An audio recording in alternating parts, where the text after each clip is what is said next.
Sabi nila, kailangan daw ng tunay na bayani para mabuhay sa magulong mundo. Pero hindi nila alam, lumaki akong kasama ang isang lalaking duguan na sa laban, pero hindi kailanman umurong.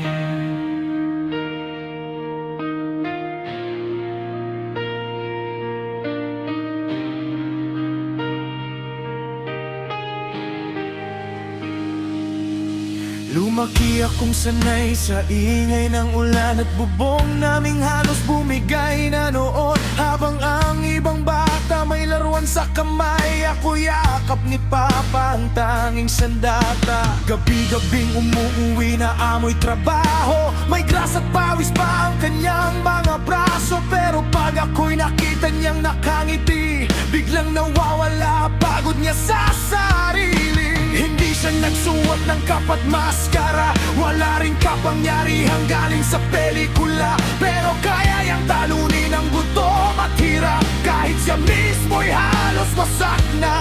At habang lumalaki ako, mas lalo kong nakita na ang tunay na bayani hindi pala lumilipad, kundi bumabangon kahit durog na. Si Papa, ang haring buhay ko, kahit sugatan, hindi sumusuko. Bayani sa gitna ng undos at gulo, tahimik lang pero pakalang puso. Doktor kapag ako'y wasak at takot, guro kapag mundo'y di ko maabot. At kahit siya'y pagod ng lumalaban, nagagawa pa rin akong pagtawanan.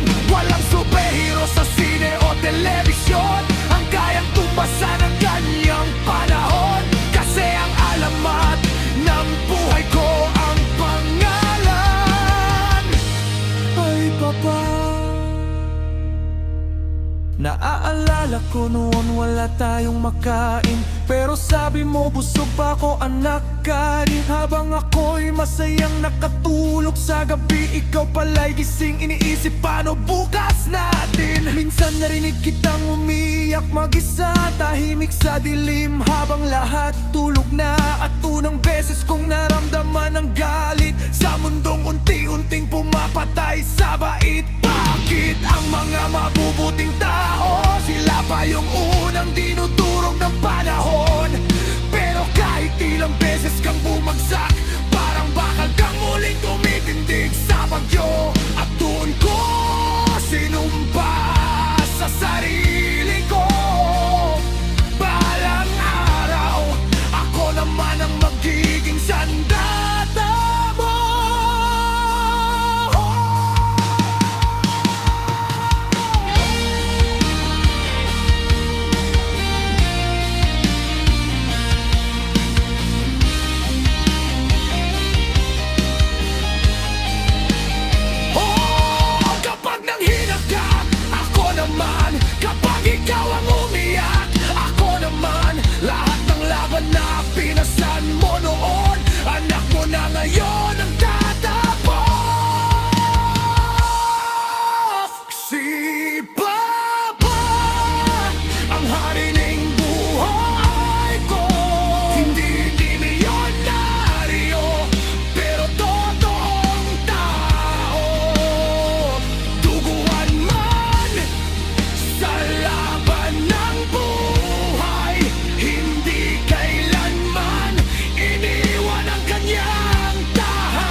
nasasaktan. Pero patuloy pa ring lumalaban para sa pamilya niya.